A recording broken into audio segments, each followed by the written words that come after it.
ಸಂದೀಪನ್ ಮನೆಗೆ.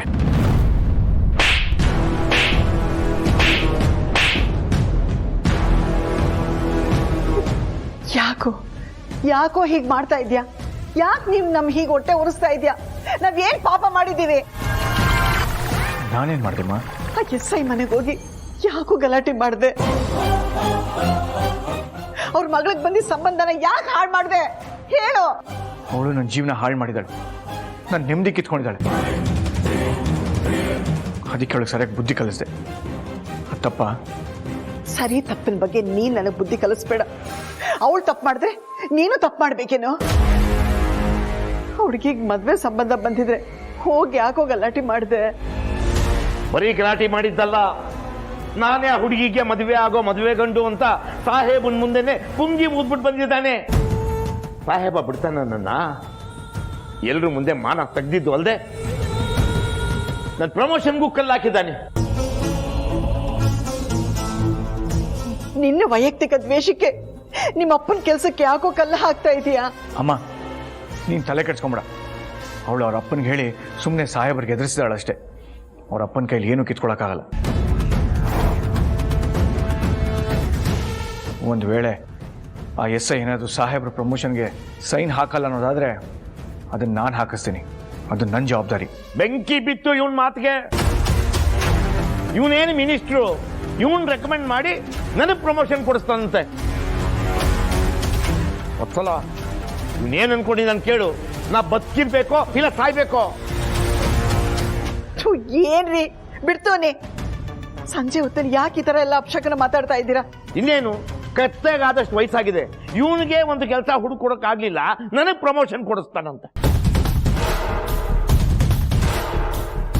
ಏನೇ ಆಗ್ಲಿ ಇವತ್ತು ಒಂದು ತೀರ್ಮಾನ ಆಗ್ಬೇಕು.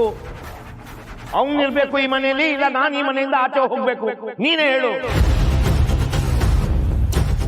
ಅಣ್ಣ, ಏನ್ ಮಾತಾಡ್ತಿದ್ಯಾ? ನೀನ್ ಯಾಕೆ ಮನೆ ಬಿಟ್ಟು ಹೋಗ್ಬೇಕು? ಈ ಮನೆ ನಿಂದು, ಈ ಮನೇಲಿ ನೀನೇ ಇರ್ಬೇಕು. ಹಂಗೇನಾದ್ರೂ ಹೋಗೋದಿದ್ರೆ ಈ ಮನೆ ನೆಮ್ಮದಿನ ಹಾಳು ಮಾಡ್ತಿದ್ದಾನಲ್ಲ ಈ ನರಸಿಂಹ, ಇವನ್ ಮನೆ ಬಿಟ್ಟು ಹೋಗ್ಬೇಕು. ಅದಕ್ಕೆ ಕಳ್ಸಿ ಅವನನ್ನ. ಇವನ್ನ ಹೊರಗಡೆ ಕಳಿಸ್ಬಿಟ್ರೆ ಎಲ್ಲ ಸರಿ ಹೋಗ್ಬಿಡುತ್ತಾ ಅಂಬುಜ? ಇನ್ನು ಲಂಗು ಲಗಾಮಿಲ್ದೆ ಹೂ ಸುತ್ಕೊಂಡಿರ್ತಾನೆ, ತಿನ್ಕೊಂಡು ಕುಡ್ಕೊಂಡು ಎಲ್ಲೆಲ್ಲ ಬಿತ್ಕೊಂಡು. ಆಮೇಲೆ ಆ ಎಸ್ ಐ ಇದೇ ಒಂದು ಒಳ್ಳೆ ಅವಕಾಶ ಅಂತ ಇವನಿಗೆ ಏನಾದ್ರೂ ಹೆಚ್ಚು ಕಮ್ಮಿ ಮಾಡ್ಬಿಟ್ರೆ ಇದ್ದೊಬ್ಬ ಮಗನ ಕಳ್ಕೊಂಡು ನಾನು ಕೊರಗ್ತಾ ಕೂತ್ಕೊಳ್ಳೇನೆ. ನಿಮ್ಮ ಅದಕ್ಕೆ ತಾಯಿ ಆದ್ರೆ ಏನ್ ತಪ್ಪು? ಅವ್ರಿಗೆ ಮಕ್ಕಳಾಗ್ಬಾರ್ದ?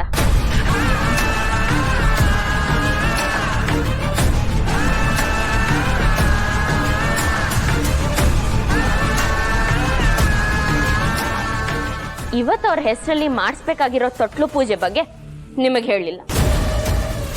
ಹೇಳಿದಿದ್ರೆ ನನ್ನ ಕೆನ್ನೆಗೆ ನಾಲ್ಕು ಬಾರಿಸಿ ಮೂಲೆಯಲ್ಲಿ ಕೂತಿರು ಅಂತ ಹೇಳ್ತಿದ್ರಿ ಹೊರತು ನನ್ನ ಮಾತು, ನನ್ನ ಉದ್ದೇಶನ ಅರ್ಥ ಮಾಡ್ಕೋತಿರ್ಲಿಲ್ಲ. ಈ ಪೂಜೆಯಿಂದ ನಿಮ್ಮ ಅಕ್ಕೆಗೆ ತಾಯಿ ಭಾಗ್ಯ ಸಿಗಕ್ಕೆ ಆ ತಾಯಿ ಅನುಗ್ರಹನೇ ಸಿಗತ್ತೆ. ಏನೇ ದೋಷ ಇದ್ರೂ ಕಳಿಯತ್ತೆ. ಅದಕ್ಕೆ ಯಾರಿಗೂ ಹೇಳ್ದೆ ಈ ಪೂಜೆ ಇಟ್ಕೊಂಡಿತ್ತು. ಆದ್ರೆ ಅದು ನಿಮ್ಮ ಅಕ್ಕೆಗೆ ಅವಮಾನ ಮಾಡ್ದಂಗಾಗತ್ತಾ? ಹೇಳಿ ಚಿರು ಅವ್ರೆ.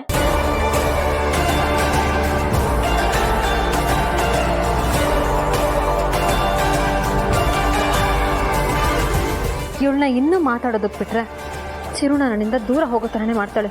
ಈಗಲೇ ಹೋಗಿ ಆಗ್ತಿರೋ ಅನಾಹುತನ ತಡಿಬೇಕು. ನನ್ನ ಮಗನ್ಗೆ ಇಲ್ಲಿ ಸಲಿದನ್ನೆಲ್ಲ ಹೇಳಿ ಅವ್ನ್ ತಲೆ ಕೆಡ್ಸಿ ತಾಯಿ ಮಗನ ಸಂಬಂಧಕ್ಕೆ ಬೆಂಕಿ ಇಡ್ಬೇಕು ಅಂತ ಅನ್ಕೊಂಡಿದ್ಯಾ?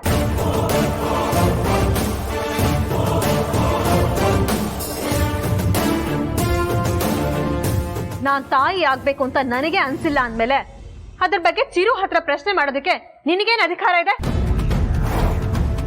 ಈ ಮನೆನ ಹಾಳು ಮಾಡ್ಬೇಕು ಅಂತಾನೆ ರಾಹು ಕಾಲದಲ್ಲಿ ಈ ಮನೆ ಕಾಲಿಟ್ಟಿದ್ಯಾ. ರಾಹು ಕಾಲ, ಒಳ್ಳೆ ಮುಹೂರ್ತ ಎಲ್ಲ ಮುಗ್ದೋಯ್ತು ಮೇಡಮ್. ಒಳ್ಳೇದ್ ಮಾಡ್ದವ್ರಿಗೆ ಇನ್ಯಾವ್ದೋ ರೂಪದಲ್ಲಿ ದೇವರು ಒಳ್ಳೇದ್ ಮಾಡುತ್ತೆ. ಕೆಟ್ಟದ್ ಮಾಡ್ದವ್ರಿಗೆ ಅವ್ರು ಸಾಯೋದ್ರ ಒಳಗೆ ಅನುಭವಿಸೋ ತರ ಮಾಡ್ತಾನೆ. ಕರ್ಮ ಯಾರನ್ನೂ ಬಿಡಲ್ಲ.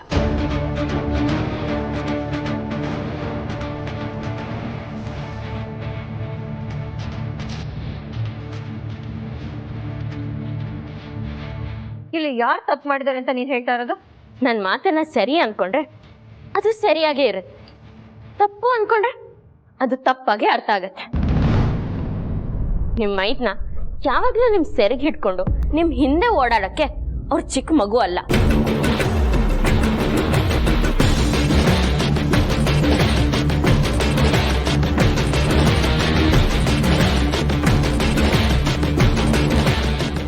ಅವ್ರಿಗೋಸ್ಕರ ಅಲ್ಲ ಅಂದ್ರೂ ನಿಮ್ಗೋಸ್ಕರನಾದ್ರೂ ತಾಯ್ತನನ ಕಳ್ಕೊಬೇಡಿ.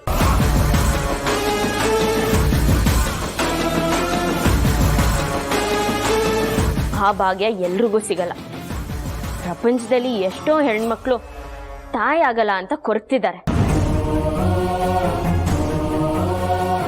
ಅಂಥದ್ರಲ್ಲಿ ನಿಮ್ಗೆಲ್ಲ ಸವಲತ್ತಿದ್ರು ತಾಯಿ ಆಗದಿರೋದು ನನ್ನ ಪ್ರಕಾರ ದೊಡ್ಡ ತಪ್ಪು.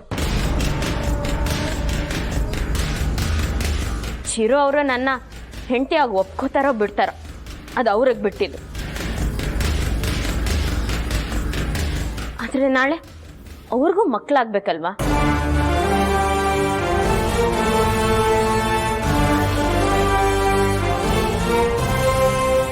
ನೀವು ಅವ್ರಿಗೋಸ್ಕರ ತಾಯಿ ಆಗದೆ ತ್ಯಾಗ ಮಾಡಿದಿರಾ ಅಂತ ಅವರು ಹಾಗೆ ಇರ್ತಾರ? ಅವ್ರಿಗೂ ಅವ್ರದೇ ಆದ ಸಂಸಾರ ಇರ್ಬೇಕು ಅಂತ ಆಸೆ ಇರಲ್ಲ. ಹೇಳಿ ಚಿರು ಅವರೇ.